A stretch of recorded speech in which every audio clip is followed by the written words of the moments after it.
Welcome to another episode of Me, My Wife, and Sports. I'm your host, Fitz, with my lovely co-host, Darci.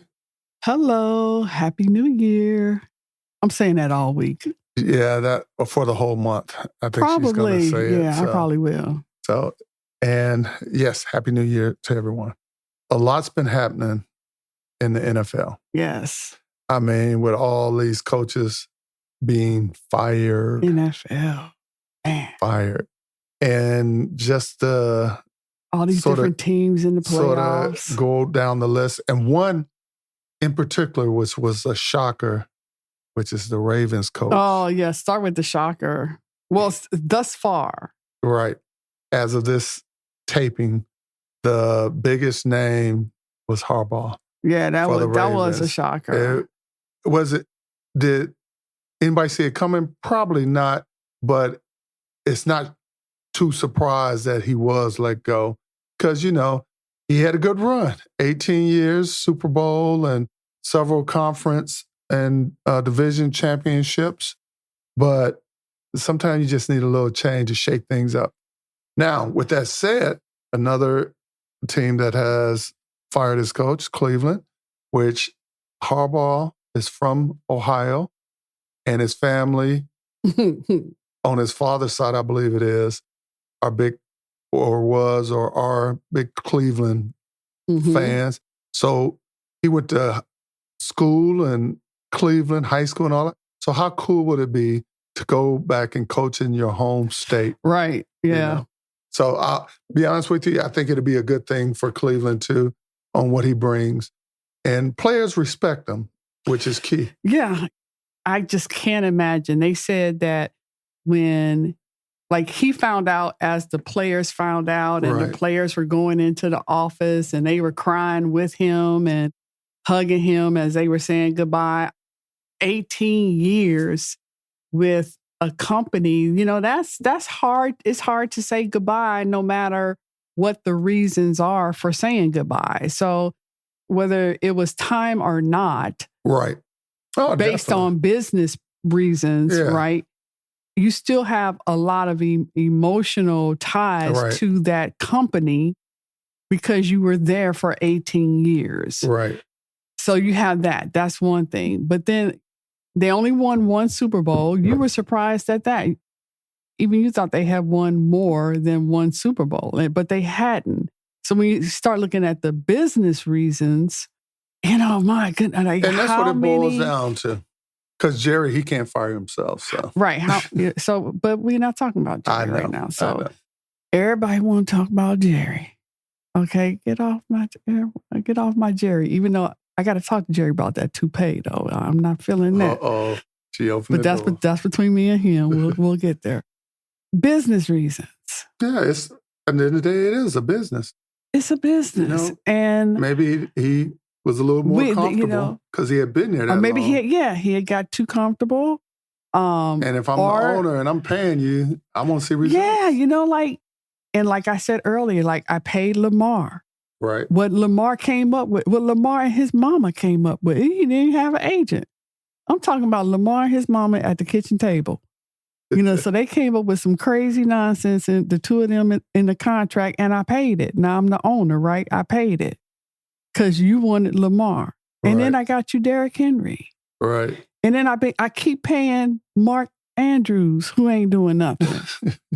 And I'm paying all of these people. And like we talked about the kid who was a player who got hurt, and we hired him and now he's a coach, and we paying him. Right. Because you believed in him. And so I've supported you not only with your team, but with your coaching staff. And I've paid, everybody can see, the fan base shouldn't be mad at ownership. Right. Because if you're looking at this team, everybody been paid. Just like really with the Cowboys. I need y'all to get off Jerry Jones because everybody got paid. They just need to do their job. And, you know, and the coaching staff reflect who the coaches want. Right. And they got paid. Right. As the owner, I'm doing what these people want. I can't play the game too. Trust me. If I could buy a Super Bowl, I would have bought one. Right. Know that. So if I'm making these moves, it's got to be for a reason. Yeah, definitely. I do not fault any owner of firing a coach if they're giving them the tools to get the job done. Yeah, and that's exactly the point. Right. You got to believe Harbaugh for 18 years, we can see that he had the tools to get the job done. Right. You got to believe that. Now, I mean, like you start looking at some of these teams and you look at like, okay, go to the next one now. Brian Callahan for Tennessee Titans. I don't know. I mean, he just got Cam Ward. He just got Pollard. Right. Who else does he have? Okay, now we got to ask that question. He probably ain't got nobody. Yeah. If you got to ask, you see what I'm saying? So they were going to, where are they? Let me see. They're number 4 this year in the draft. So, well, too, he didn't even finish a whole season. Who's that? Callahan, when they fired him. He was just like 5 weeks into the season. So who's been coaching? Don't know. Oh, it's been an interim coach all this time? Yeah. Oh, wow. Yeah. But that goes back to my point. Well, you think 5 weeks into the season was wasn't enough time for a new coach with a new quarterback, right? With a brand new quarterback, a rookie, with a rookie quarterback exactly. at that. But even still, all of these. I mean, okay, well, Brian DeBall, New York Giants coach. Yeah, yeah, because he's been around for a while. He's been around for a while. Yeah, he had a lot of good pieces on that team, and every team. And one thing too that I don't want our listeners to misunderstand, though, but every team had injuries. Everybody. So you can't use that as a reason why we didn't get over the hump. Oh, my God. And I get it. Some injuries are more key than others, but everybody has them. Everybody had injuries. So it comes down to, again, making good calls as a coach, because some of the calls on 4th down that some of these coaches are making, it's like 4th and 4, 4th and 3, 4th and 5. Oh, wow. Some of those were just crazy. It's like, do you just go roll a dice and hope something sticks? And then, the last one added to the list, the last coach fired was Miami Dolphins Dolphins coach that happened today, which, they're it's a flip of the coin, but a lot of people are saying, he might not be as upset as everybody think he should be, because calling for Tua was not as easy as everybody. Mm-hmm. Play calling for Tua was not as easy as everybody thought it was. But you have to make sure you protect them. Yeah, exactly. And that was the hard part. That's what people were talking about. Now, one individual who was released, I thought was good, and that was Pete Carroll. Yeah. I'm not a big Pete Carroll fan, right. That's first and foremost. But sometimes the game just passes you by and you don't want to accept it. And I think that was Pete Carroll. And he brought a lot of veterans with him to try to build. And I get it. Sometimes a veteran get the younger guys motivated, but get a young guy, let one veteran put him under his wing, and let's get some more support around the guy to win. And not just, let me just hire this guy because he was with me in Seattle and I like him. Right, exactly. Yeah. Again, you're spending my money as the owner. Right. Because you want your friend by you. So I get it. And then if I do that, if I agree to that, then I expect you to be able to do what you're telling me you're going to do. And when you don't, then now I got a problem. And I think that's what we're seeing. Aren't they going to have the number 1 pick? Because I think they got the worst record. The Raiders? Yeah. Yes. Yeah. I think they only won, 2 or 3 games? I think it was 3. Yeah. Yeah. I tell you. So. Yeah. That one was no surprise. The question is, what is he going to do now? Right. Because. Is he going to go back to college and try to sneak in? Because I don't picture him as a coordinator. He just seems like he's full of himself to be in the forefront. Yeah, that would be a step down. Yeah. I think so. But you see a lot of head coaches turn, like the Jets' old head coach. He's a defensive coordinator for San Francisco. But that was like him going back home, though. We found out that he has started there. True. He has started there. Whereas Carroll been in the coaching arena for a while. A long time. Yeah.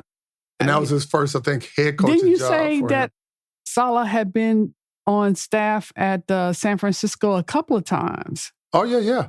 Yep. So it goes back, I think, to 2005 with him. Yeah, so he had a relationship He did. there where, to me, that was a whole different type situation where they said, we told you not to go. You weren't ready. You weren't ready. Come home. Right. And he finally said, okay. When he called, either he might not even had to call. They probably just said, come home. Right. He had a whole relationship with them. Yeah, and it was obvious. And that was because they picked him up quick without hesitation. I mean, without hesitation or reservation. Yes. And he went without hesitation or reservation. Right. So no shame or anything. Right. So there was a relationship there. Because I'm pretty sure the Jets are probably still paying him. Yeah, they might be. Because I'm sure he had a nice contract. I don't know what his contract was. But yeah, it seemed like he just appeared in San Francisco. Like there was no announcement or anything. Right. Like you said, going back home. He just went home. He was just on vacation for a while. So, and you had mentioned Miami's coach, Mike McDaniel. Yeah. I think he's going to bounce back up on the radar. I think he will too. Yeah. I think he was a good coach. Yeah. I think he just had a bad deal. There was something going on. Because he had to make something work with Tua. Exactly. And didn't want to yank him because after Tua's incident, now it's like he's being targeted. But Tua did have some bright spots, but in my opinion, I think the coach wanted to move on with a new quarterback and a different quarterback. Exactly. And I don't know if Miami playbook a little more. Yeah, I think Miami is just now getting to the point where they wanted to do that. And I think timing was just off there. But we'll see Mike McDaniel someplace else. Oh, yeah, definitely. And he had been with them for a while. Especially with all these job openings now. Like, I don't know of all. I could see McDaniels in New York. Right. I could see him more maybe Tennessee. I could see him in Tennessee. Yeah. But you know what? Because, and I'm just thinking about he's got a different kind of swag. He does. He's got that, it's a smart man, nerdy kind of. Like he's measuring stuff. What's the dude from Big Bang? Leonard. Oh. He's got a little Leonard swag on him. He's still come out with the pretty girl. Yeah. he's but to build you a robot in between. Right, exactly. He's kind of cool. Right. But he's smart. But he's still a nerd. It's so funny when I see him. Like because did he play sports? I do not know. We always ask this question about him. I know. It's so funny. One of these days we'll look it up. I know we got to look it up. I have looked it up. I just don't remember. Because some of these coaches who actually played, and I look at them, like I would have never thought Dungy played. Yeah, he was a quarterback. Yeah. So, but hey, you just never know. Yeah, cool. Never know. Now, all right. What else is going on in football? Jonathan Gannon of Arizona was also let go, which to me, Arizona, that seemed like that was a long time coming. Yeah, I mean, now maybe does the GM need to go? I think they've been talking about it, but I don't think he's going to. Or are they spending the money that they need to spend? And I think they need to move on from Kyler. I think they need to move on. I don't know Arizona Cardinals. I don't know who the owner is. Right. I'd have to look it up, but don't seem like they hitting that salary cap. Yeah, matter of fact, you mentioned, what team was that you said not even coming close? The Jets. The Jets. The Jets ain't coming nowhere close. And they were talking about that on First Take.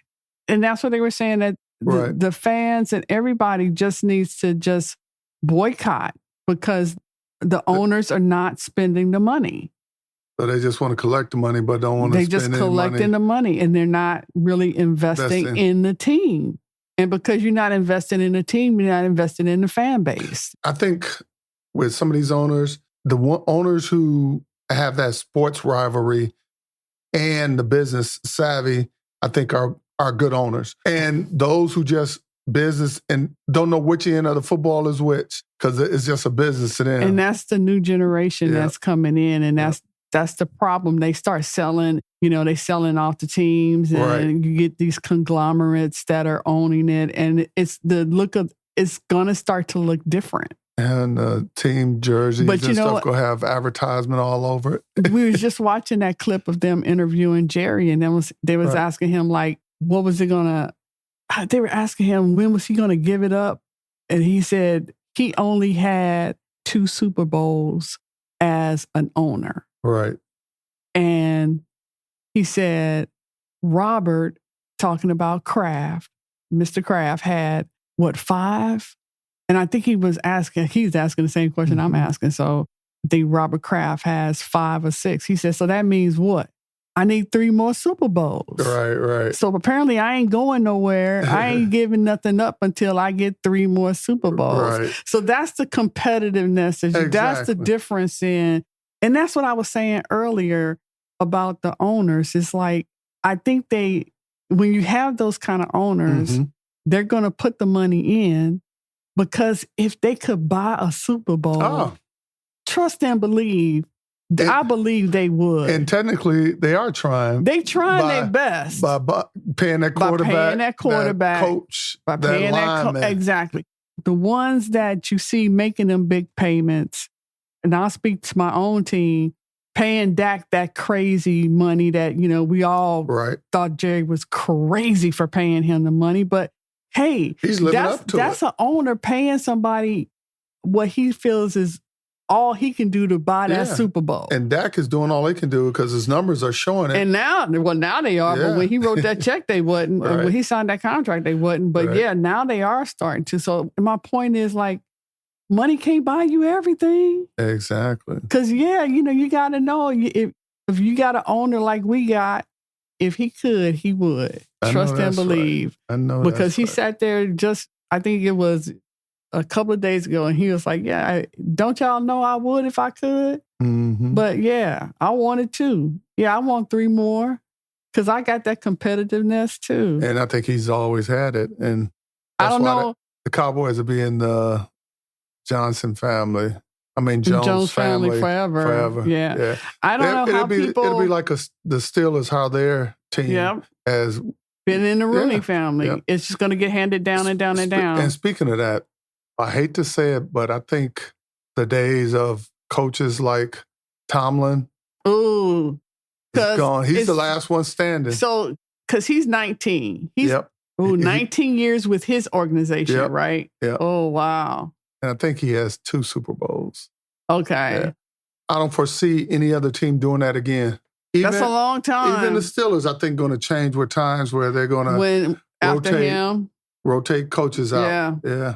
They might now. They still might give them a little longer period. Like they might say, "Hey, we'll keep coaches for 6 years instead of 19." Yeah, maybe the contract will be for a term. Yeah. Maybe a term contract for so many years. Yeah. And I wonder if they write these contracts for these coaches saying, in order to keep your job, you got to meet these goals. And they not saying that it got to be a Super Bowl, but be in the top 10 rush leaders or top 10 passing. I would imagine that the coach's contract has incentives in it just like the players do. Right. But what those incentives are for the coaches, I don't know. You got to be is playoffs. Yep. And then maybe, division, conference. Yeah. Super Bowl, that's got to be in there. But I'm wondering, though, if they got detractors from it, like if they don't do certain things, this will cut your contract short. Oh, no, probably not. Because that would be, no. Well, but they probably have... I would put something in there that's attainable. Like if you got the number 1 rusher, so I would say we got to lead the league in the top 5 or 10 in rushing. And if we don't? Well... Now you have 5 years on your contract instead of 6. That's punitive. Yeah. Can't put that in a contract. You put anything you want in a contract. Anyway. We digress. Let's get back on track. Speaking of contracts, though, the WNBA is in their CBA negotiations, and their negotiations is coming to an end on the January 9th is when it expires. So they have got to come to an agreement on certain things. Close? And I don't think they are close. So, what is the major sticking point? Profit sharing? As everything else? It's not just about money. And that's what they want everybody to know, that it's more than money. Money is there, but it's more than money. I would hope so. The WNBA teams do not have dedicated facilities for physical therapy, or trainers, and for medical facilities. The players have to go to their own doctors on their own dime to be treated, instead of those services being provided by the team. Right. I guess they can say, well, that's why we give you health insurance. I mean, but that doesn't happen in the NBA. I agree. And so, I mean, to me, this is just crazy that these women get hurt. Yeah. Okay, this is about more than money. Right. This is about basic employee rights. It's crazy. This is about the WNBA being equal as compared to all the other leagues. Yeah, yeah. So these women shouldn't have to be injured in a game and then have to go to their own physician. Oh, I totally agree. To be seen for the injury and then have to go to therapy. And they paying for this, I guess, because they don't have. I guess since the NBA backs the WNBA, and I think this is second time when they tried to get the league going, and it took hold and they are making money, and they quick not to dump it back into the league. And I don't understand it, is what I'm saying. I don't know why they don't take that money, because they're making money off of them, and they're not putting it back into the women's league. So I see your point that it's not just about getting the money, but just the basic necessities. I mean, they don't have retirement benefits. Oh, they don't? I didn't know that. Yeah, see, they don't have security. Like Caitlin Clark, Asia Wilson, they pay for their own security. The league provides security for LeBron, Steph. You're talking about, when you say provide security, you're talking about the league during the game, or you talking about on his personal life? No. Like when they travel, when they moving through the airports, whatever is league provided security, whatever that is, they have it. Okay. The women don't. So everybody's pretty much on their own. Those Caitlin Clark, Asia Wilson, those prominent names in the league who need security moving through, they need security. Yeah. They pay for it on their own. Oh, okay. These are just basic things. And so, and then that's not even talking about salary. Right. Then you start talking about salary, now you're into a whole different discussion. Yeah. Because when you talk about salary, I mean, rookie contracts and so they're not even getting six figures. They still not right. Maximum salaries, average salaries. What is the average salary for a WNBA? The average current salary is around $120,000. Wow. Current. And that's they are asking for it to be more than $530,000. Yeah, because then they'll probably be down to the 120-some thousand after taxes and agents and all that. You see what I'm saying? Yeah. They ain't asking for the sky. They just trying to live amongst the clouds. Right. They ain't even shooting for the stars. Yeah, you're right. Totally agree. So when y'all start hearing about the CBA negotiations and the WNBA might be striking, send a shout out to support the women's league, because we're still in the fight. Everything is not equal. It might be fair, but all things are not equal. So true. Well, we're winding down, but before we go, it's always a but. It's always a but. I have to talk about the incident with Notre Dame's basketball coach. Oh. You know, did you see that? I mean... Did I see that? And I get he was upset because the officials made a bad call with, I think it was like 11 seconds or something like that. And the other team were down like 5 points. And in that 11 seconds, they were able to actually end up getting the lead and win by 1 point. But the way it happened, basically, the other team that Notre Dame was playing, the guy shot a three-pointer and was fouled. But if you look at it, it was no foul. Well, it was a foul, but way before he pulled up in a shooting position. So it was like, wow. So I don't know if the officials had it in for him, that coach. I don't know. I don't know. Yeah. So, I don't know. It was a mess. It was. Watching that. The reason I bring that up, because then he tries to charge at the official, and it took several staffers from his team to hold him back. And these are our coaches. If they're acting this way, what are the players thinking, you know? Micah, what's his name? Micah Shrewsbury is the coach for Notre Dame. Shrewsbury. I don't know what that is. He looks, I don't know if he's Italian or I don't know, but maybe that's why he was all fired up. I don't know, but he was trying to get that ref. I mean, they had to really restrain him. I know. And he looks little to me. I don't know if it's just the camera angle or what, but he was upset. And I could not believe I understood the technical part of him being upset. Right. But I did not understand him trying to. I'm watching it now. Like, what was he going to do when he get to the official? Right. Like, if they had let you go, coach, like, what you going to do? Were you going to wait for us to, like. You know how Major League Baseball managers, they run up in their face, kick dirt on them? Yeah. Like, they really had to stop him. Right. Anywho. It was something. It was. Tune into college basketball, y'all. Yeah. I mean, because March Madness is right around the corner. Yes. So start following and go Michigan. But with that said, we will end the show. And I'd like to thank all our listeners for tuning in on whatever platform you're tuning in on. If you want to drop us a line or just say hello, you can reach us at memywifeandsports@yahoo.com. memywifeandsports@yahoo.com. And you can also follow us on Facebook, Instagram, YouTube. And, well, before we go, I got to do sports fact. Okay. History. Did you know Jackie Robinson broke Major League Baseball color barrier in 1947, paving the way to future African-American athletes?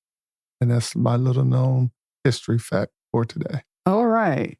Any parting words? Nope. It's been a good show. Everyone, be kind to each other and remember your mate is a reflection of you.